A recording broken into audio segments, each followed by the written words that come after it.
And yes, that's the sound. Good afternoon and welcome to House of Justice. My name is Gloria Balasin, your legal diva. On House of Justice today, we take on the program on the topic DSS Mailafia and the accountability question. Dr. Obad a former Deputy Governor of the Central Bank of Nigeria and former Chef de Cabinet of the African Caribbean Pacific Group of States, granted an interview on Nigeria Info 99.3 FM in which he expressed his views on insecurity in Nigeria. The Department of State Security on 14 August 2020 accused Dr. Mailafia of attempting to breach the peace with his claim that the northern governor is one of the commanders of the terrorist group Boko Haram. Since then, the DSS has invited Dr. Mailafia 3 times. Today on House of Justice, we examine the issue, and I have with me on the program a professor of law at Ahmadu Bello University, Zaria, Professor Yusuf Dankufa. Good afternoon, Professor. All right, trying to connect with Professor Yusuf Dankufa. And here with me in the studio is the spokesman of the Southern Kaduna People's Union, Mr. Luka Biniat. Good to have you in House of Justice, Mr. Biniat. Good afternoon, Gloria.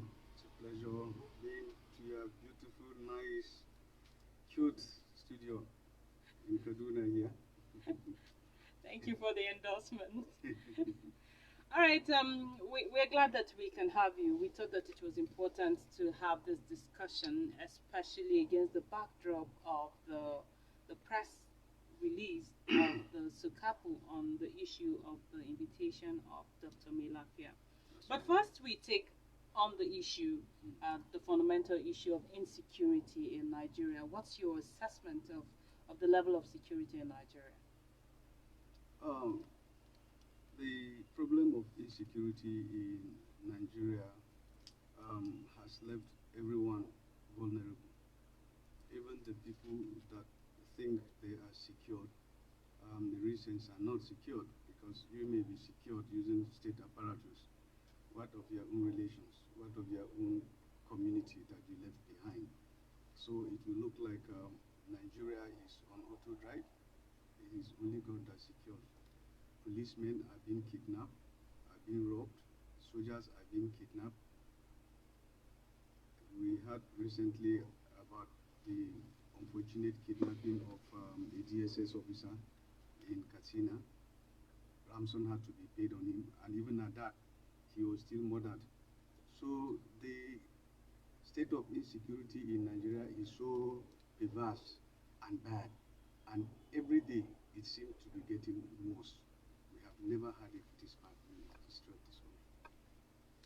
Well, but if you say we have never had it this bad, some would argue that the government is making some effort. They see it in the increase in the security votes, and they also see it with the soldiers and the policemen on the streets. Are you saying that that is not enough? How can that be enough?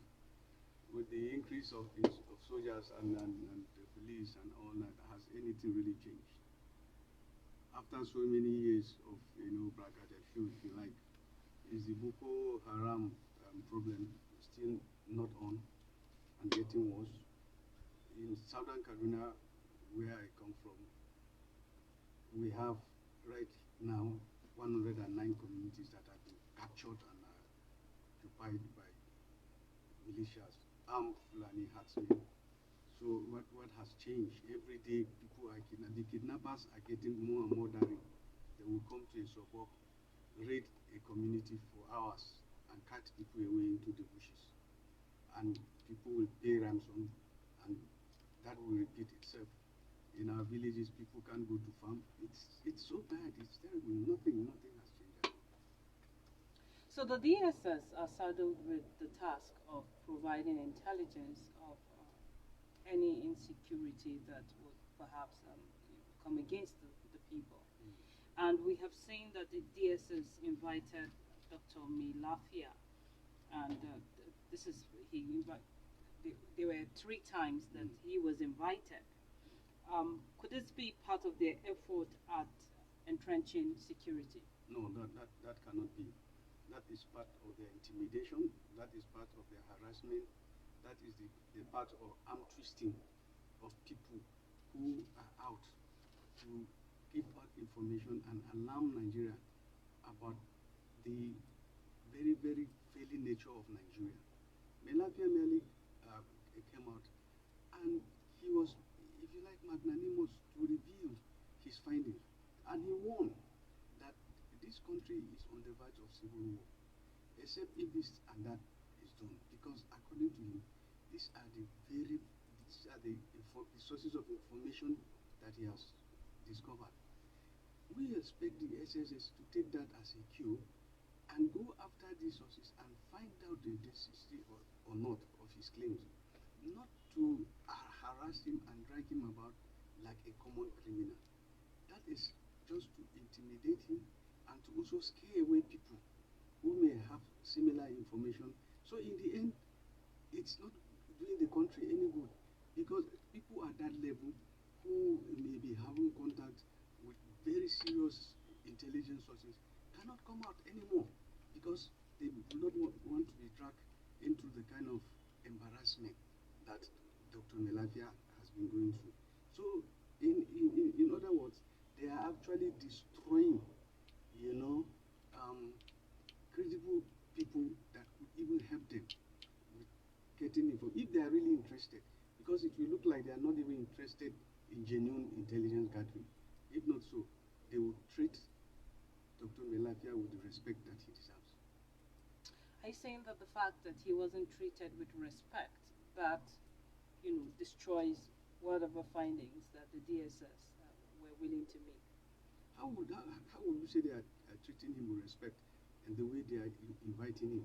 They just sit down and issue an invite and tell him to come, and the way they twist him, it is not a friendly invitation. It is intimidation. That is not how to invite somebody that has reached that level in society and has said something that is curiously very, very, very, very, very important. And come to think of it, Dr. Mailafia has never been the only person that has said something even more serious than this. Why are other people not invited the way he's been invited? You invited him once, you invited him twice. They even wanted to pass him over to the police. But being somebody that knows what he's doing, he had to go to court to stop them. So this is just a manner of, harassing him. It's a manner of frightening him. And we suspect that it's probably because he comes from southern Kaduna, because the way this government is treating people,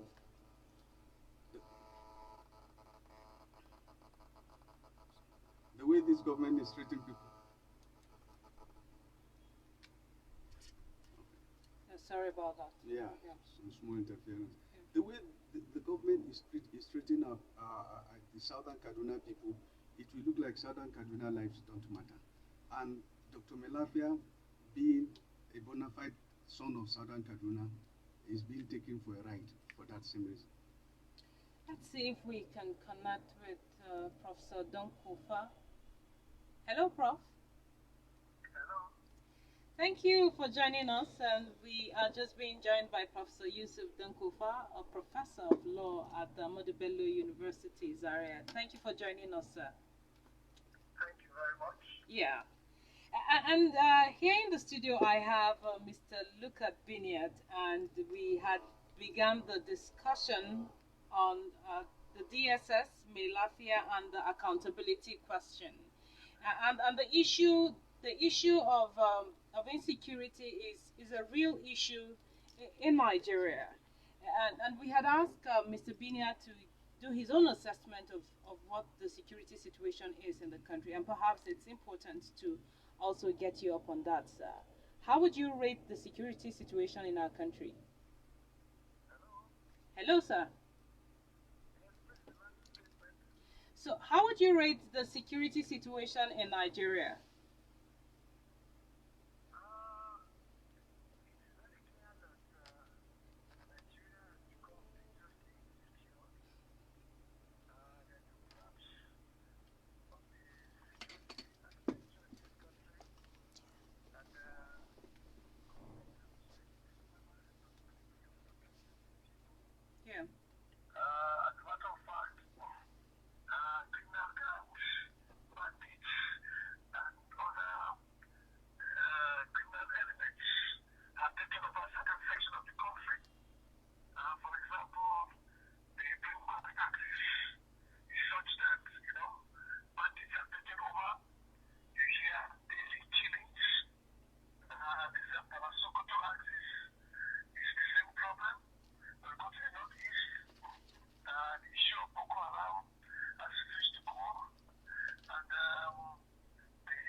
Yeah. Also, the farmers and herders clash that continues to, to deepen in this country. And the toll of lives has become so dastardly. The numbers of people being killed every day is such that no any responsible government, should accept this let alone the people. So as it were, the security condition in this country is so bad. It has affected human life. It has affected investment. It has affected the economy of the people, especially the informal class. Apart from the fact that, people cannot even get protected in their homes, even in their farms, and their place of works. You hear cases of daily abductions. As a matter of fact, criminal gangs move into houses and abduct people. So, it is very clear that this government does not have any inkling on how to arrest this problem or address the problem. And it ends up thinking Nigeria might end up being a failed state because the basic, obligation of any responsible government is the protection of the people, the security of the people, and also their welfare. In both arenas, this government has failed woefully. And it is something that breaks the heart that human lives no longer have any value in this country today. That is quite an abysmal picture that you have painted there, Prof. But again, the DSS invited Dr. Mailafia, and part of what they said is that, they find his statement as attempting to breach the peace.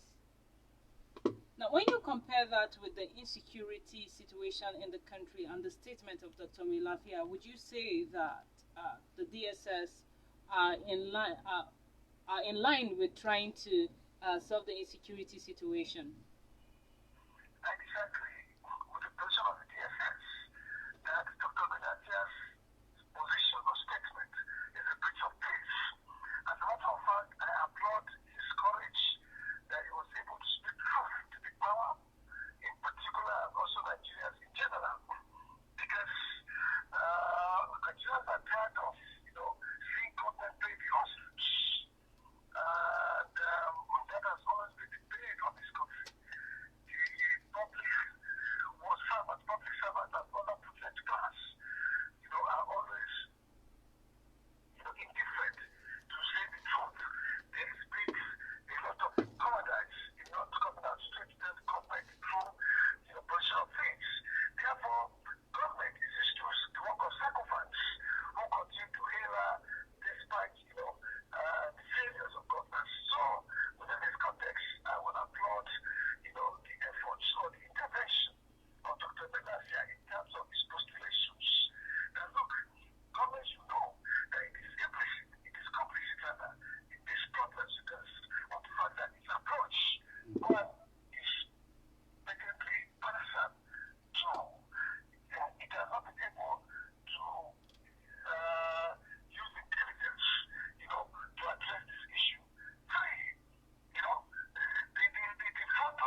it's important. It's interesting that you, as as a professor of law, you know, knows these things, and those who are experts in the security sector um, seem to be disconnected with this reality.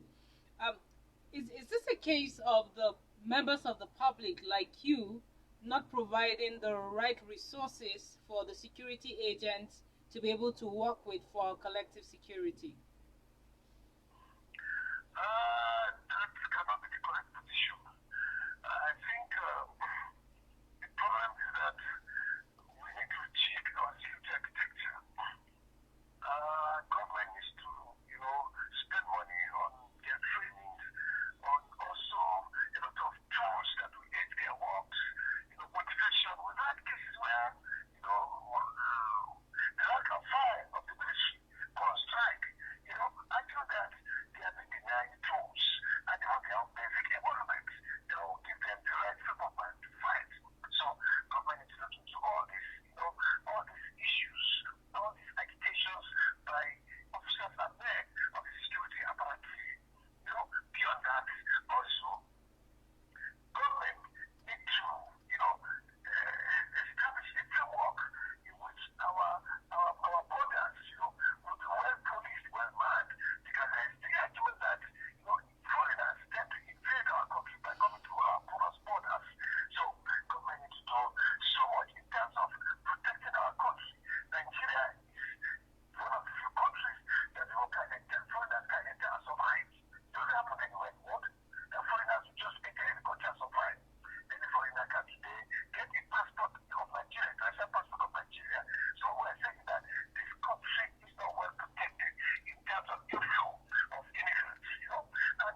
No. You have institutional by people that's what is connected with government. Even at the local level, you see that the locals are disconnected with local government administration. They're supposed to be very close to the people. They're supposed to be a kind of synergy with local government, states, with the people. So as to address their fundamental problems, it has to provide them very well fair to them. But that is not in place in Nigeria. There is the industrialization. Industries are not being built. Rather, we have industrialization where there's mass empowerment. And the few industries that come to Nigeria are service industries, from abroad. And when these will come, they come to expropriate our resources, pilfer our resources, and go even with our resources. So you realize that they're going to do Nigerians don't benefit from the economic resources in their country. And this is tend to create a kind of, like I said, disconnect, lack of synergy between the people because they are too poor. And they can easily take on to criminal activities. Wow. Okay, let me swing back to Luca Biniat in the studio here before getting back to you, Prof. The weaponization of poverty is a term that Professor Donkufa used. How relatable is this term? Yeah, that is his argument cannot be faulted at all. Poverty is being used as a weapon of disenchantment, as a weapon of division. Poverty is being used also as a means of compromising people into, certain actions, which, if they were in a favorable economic condition, would not ever have ventured into such untoward actions. When this government came in 2015, it came with a lot of expectations. People thought that in 4 years' time, Nigeria would become a kind of Dubai, and that the problem of insecurity would be solved. Little by little, as the days goes by, it was looking clearly that it was a mistake in the end, that after all, the person who was looked upon as the Messiah turned out actually to be such a big disappointment, that he had no idea, he had no capacity, he was more interested in promoting his own interests, that of his family and his friends. So the people that he brought to work with, by and large, were political jobbers. They were political buccaneers. He brought in his lifelong friends who had no capacity, who have no idea about what it means to run a government, talk less of running an economy. And as the days goes by, our standard of living started dropping, our security situation became more compromised. The fortunes that we made under the previous years started diving into oblivion, and instead of them to tackle their inefficiency, they were bringing in draconian laws to guard the people that came to power based on propaganda, based on deceit, and even based on violence. They are now making laws to criminalize you if you say the truth and the truth hurts them. They are reversing policies which they campaigned against to come to power. Today, the prices of fuel has become double the time of Goodluck Jonathan, and a fractional increment of fuel during the time of Goodluck Jonathan almost brought down his government. That agitation was driven by the same people who are in power today. Today, a bag of rice is 30,000 naira. It means that if you are to go by the minimum wage and you took 30,000 naira salary home, you could only buy a bag of rice. During Jonathan Goodluck's time, it was 8,000. So you still had a lot of change to play with. Our standard of living in terms of the value of the dollar has become scandalous. Our productive, look at our refineries. For the past 5 years, I live in Kaduna here. I can tell you that Kaduna refinery has not produced 1 liter of petrol. Yet, you have a very big wage bill that you have to pay people for redundancy. It is like that with all the refineries. Instead of local production, we have gone into full-time importation of refinery petroleum product. Is it the economy that you are talking about? The production capacity of the industries have gone down drastically. Nothing is working in Nigeria. What is working in Nigeria now are a band of criminals who have turned criminality into a gold mine. Kidnapping is the biggest source of revenue for crooks. In Kaduna alone, probably a billion or more has been given out to these thieves, to these outlaws, as a result of kidnapping. The destruction of communities and the displacement of people cut across the entire country, especially northern Nigeria, where the same leaders come from. The president's home is a no-go place area. His district head was kidnapped and a ransom had to pay. The district head of Daura itself. What insult could be more than that? So it will look like the president, instead of bringing in competent people, has brought in people of his tribal groups who know nothing. If it was people that knew what they were doing, Mailafia would have been hailed and given the proper accolade he deserves.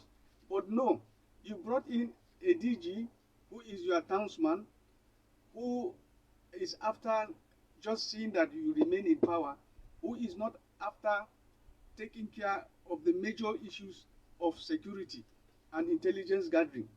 If not so, he never said something about whether Mailafia information was wrong or not. No, he said Mailafia said something that was inciting.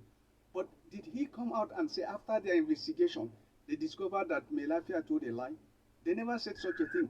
So it will look like they are just interested in protecting the evil name that they have already given to themselves in this government. When it comes to the security, the armed forces, for God's sake, it has never happened in the country in the history of any country, where the service chiefs have proven over and over as monumental failures, where there is a whole garrison of competent generals, highly educated, resourceful, and much younger generals. You refuse to bring them. You keep these people who have outlived their uses. And every day, criminality and insecurity is gaining more ground. So, as far as I am concerned, living under Nigeria and waking up the next day is just by the grace of God. We are just living by the grace of God. There is nothing like a government as far as an average Nigerian is concerned. Well, all right, Prof, we are back to you. The pervasive nature of insecurity in Nigeria. Let's talk about it with a view to finding solutions. And one incident that comes very quickly to mind is the kidnap of the children in the school in Chukun local government in Kaduna, and we're yet to hear about the return of these kids. But for those who have been kidnapped and those who return with the stories, they give the horrific news of people in huge camps who have been kidnapped. How do we move this country from this present state of hopelessness to a place where our citizens can feel secured? First and foremost, I think it's going to be a very difficult situation because civilians themselves has been divided along religious affiliations. Where government is not functioning and where there's a demand for a concerted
Professor Yusuf Donkofa there calling for national evangelists and highlighting the issue of the persecution of the intellectuals.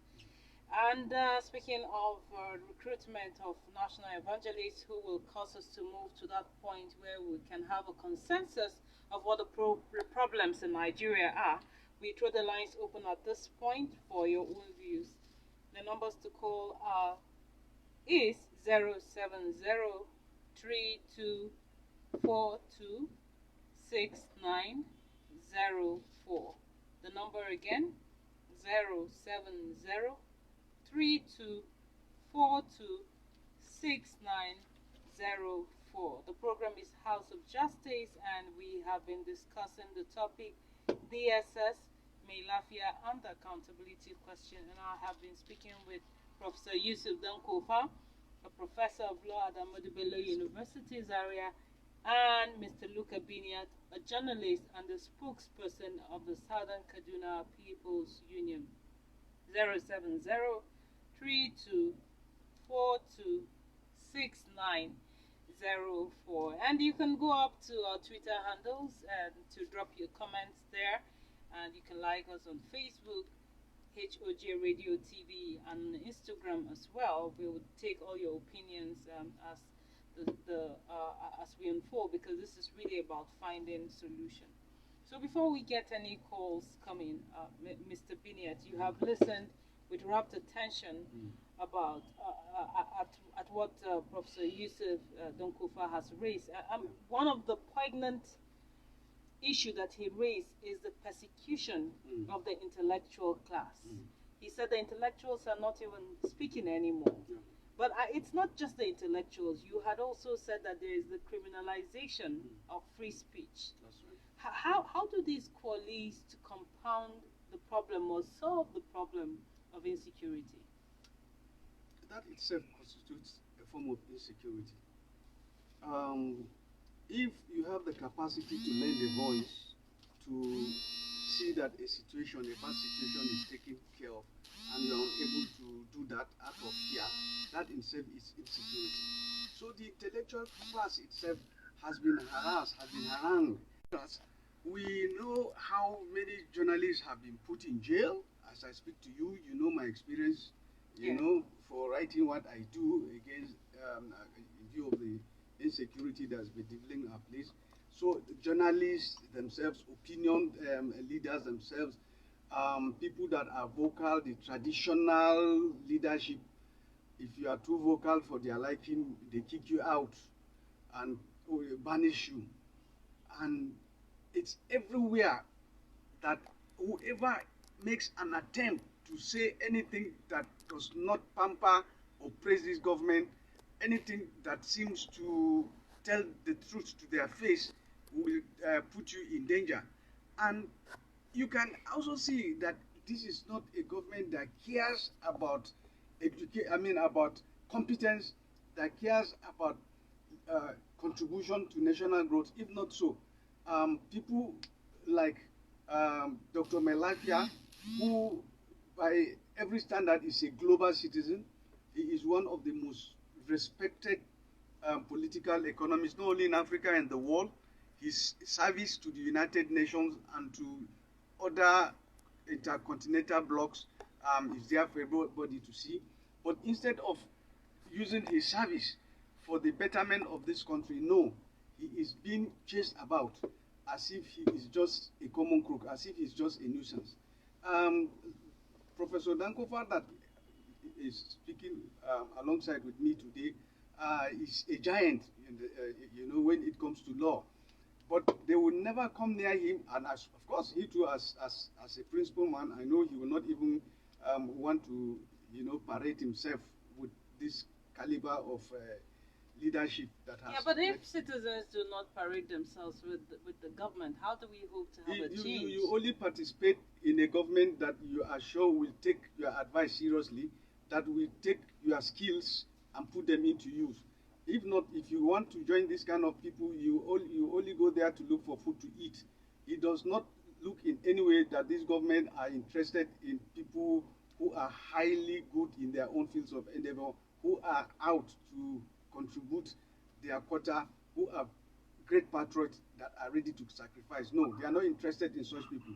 So that's why a lot of people who are in the class of Professor Dankofa and the rest would rather lay back and just have sorry the to courage interrupt you, but the real issue then, just to divert your thought to and then back to what you were saying, Yes. is if we go on that trajectory, what are the prospects of Nigerians in Nigeria for the next 3 years of this government? We just have to bear it. As far as I'm concerned, I am very, very pessimistic about the next 3 years of this country because I have not seen any light at the end of the dark tunnel. I have not seen the desire for any positive change. The principal characters that have been driving this country underneath the ground are still much in place and getting even more tall. And except if God is coming to do a miracle, nothing will change. But citizens have to, understand that it is our passive nature. It is because we have been so intimidated. That's why these people are doing what they like to us. It is time for people to come out and ask for accountability. It is time for people to take risks and gather and protest peacefully. It is the business of government to produce conducive atmosphere for people to demonstrate, not for government to say out of fear of insecurity you cannot come out and demonstrate. Now, that is a fundamental right that is open to citizens to actually subscribe to. So citizens should come out, take risks, and peacefully demonstrate and insist on good governance. These people are behaving as if vote counts. By the way they are leading this country, you can see that if they are people that actually value votes and that they came to power by the deal of transparent election, they will be careful about the next election and do the proper thing. So citizens have to come out and force these people to do what is expected of them. Apart from that, I do not see, I'm telling you, I am totally pessimistic about how Nigeria is going to be in the next years. I don't have any hope. I can't see. Oh wow. Well, 07032426904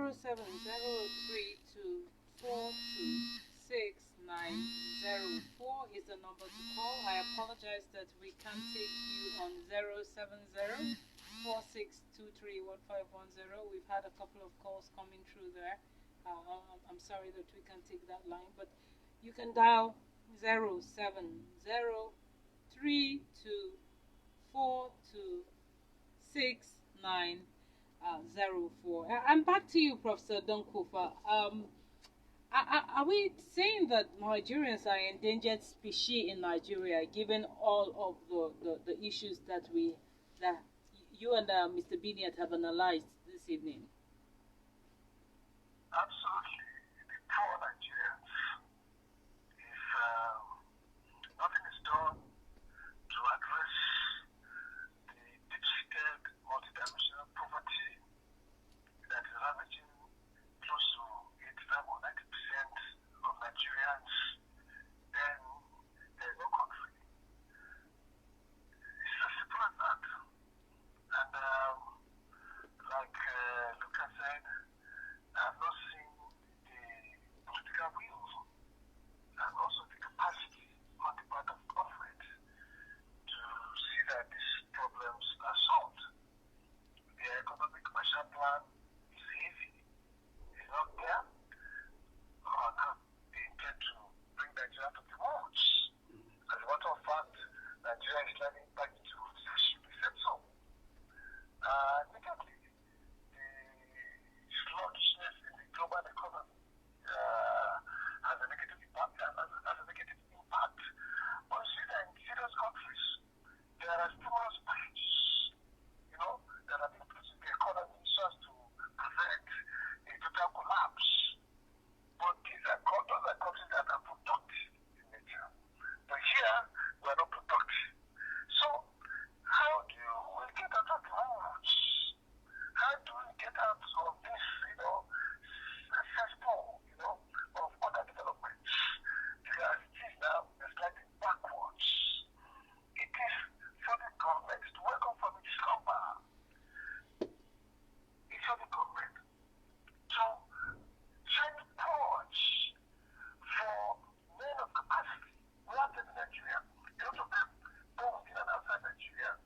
right, I'm sorry.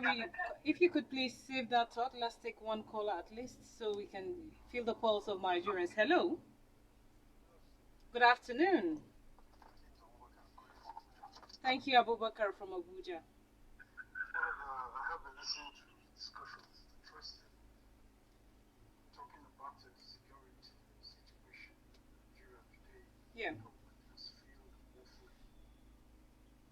What we need is a security apparatus in Nigeria needs total overhaul.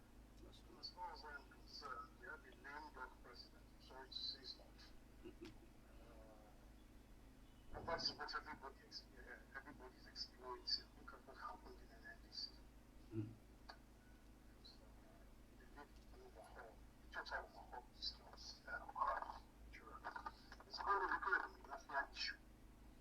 What I expect TSS to do is to focus on the message and not the messenger. Exactly. Mailafia has given them information. Exactly.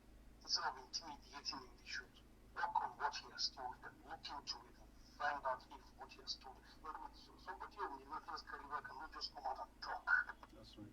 But then the man who is heading DSS does not know any better.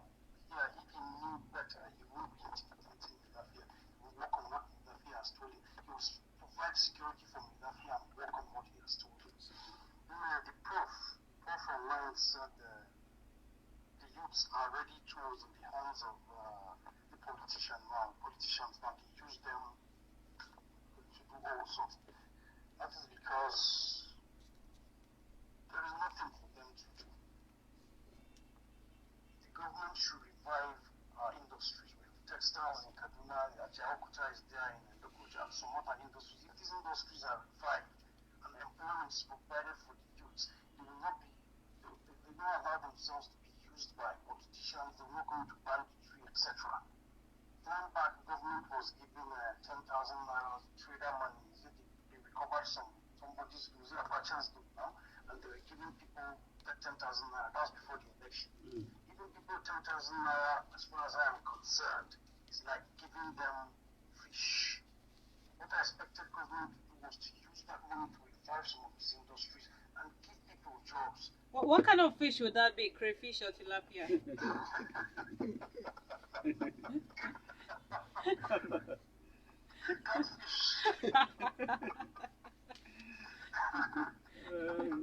I expected government to do was to use that trader money and all the money they told us they've been recovering. Yeah. Revive our textile industries. There are so many industries that are lying wasted. Revive these industries, give people jobs, give the youths a job. So these youths, all they need is what to eat and where to sleep, and that's all. By the time they give them jobs, they teach them how to fish. But when you give them what is 10,000 naira, what will they buy? I don't know how president, that's clueless. Very clueless. All right. Thank you, Abubakar from Abuja, for calling. And we have a few more minutes. I guess we have about 4 minutes or so to run out of studio, and so we head to Professor Dankofa for his final words. Professor, we still have 3 more years to do this business under this government, and Nigerians feel the heat. And in spite of what Nigerians may feel, we still have to look for a way to survive this next 3 years and how to sustain a country moving forward. What would be your suggestions?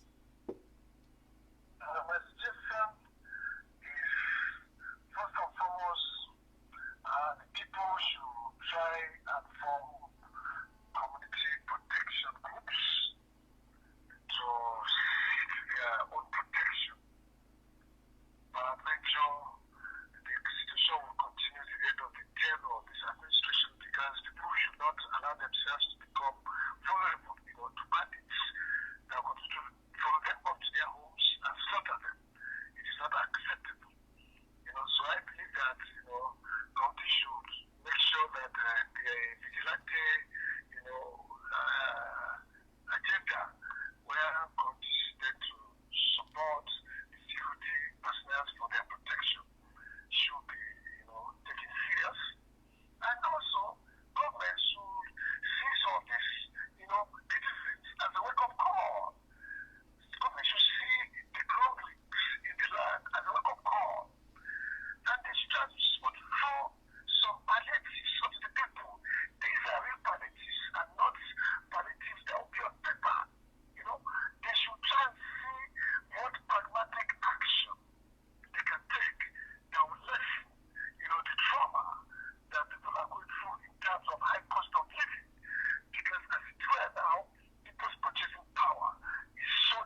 Thank you, Prof. And back to you, Luca, just in a minute. Your thoughts and final thoughts on DSS, Mailafia, and accountability. Um, my final thought is that the DSS should leave Mailafia alone and focus on intelligence gathering and directing the president to take the rightful decision. Number two, Nigerians must wake up from their slumber and insist that the right thing should be done. Number three, people should start to sue. There are a lot of wicked and cruel policies that have been carried out that disenfranchise a lot of Nigerians. We have to take the advantage, the opening of the law, and insist that certain losses that we have incurred should be given back to us. But by and large, Nigerians should, be patient and pray to God that we survive these remaining 3 bleak years ahead. And on that note, I'd like to thank you, Mr. Luca Biniat, spokesperson Sokapo, for being with me on House of Justice. Thank you very much. And very many thanks to Professor Yusuf Dankofa, Professor of Law at Ahmadu Bello University, Zaria. Thank you, sir, for being with me on House of Justice. Thank you very much. You're welcome. And on this note, we call it a day. Don't forget that there is now an open recruitment for national evangelists who will help Nigerians to move to that point where we can have a consensus on what the issues are so that we can move to solutions. My name is Gloria Ballason, urging you to insist on the force of law and not the law of force. Bye for now.